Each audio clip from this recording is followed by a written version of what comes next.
আসসালামু আলাইকুম রহমতুল্লাহ। প্রিয় অডিয়েন্স, আপনারা এখন দেখতেছেন পানির স্রোতের কারণে একটি গাড়ি উল্টে গেছে, আর একটা উল্টার সম্ভাবনা খুবই বেশি। কয়েকজন মানুষ এখানে হালকা আহত হয়েছে।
অতি স্রোতের কারণে, পানির অতিরিক্ত ফসলের কারণে গাড়িটি নিয়ন্ত্রণ হারিয়ে রাস্তার পাশে পড়ে যায় এবং গাড়িতে ড্রাইভার সহ 5 জন যাত্রী ছিল।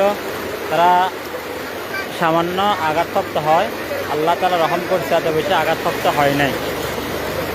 তো যারা ড্রাইভার আছে, গাড়ির চালক আছে, তারা সকলের উচিত এখান দিয়ে সাবধানতার সাথে, খুব সতর্কতার সাথে গাড়ি ড্রাইভিং করা। কারণ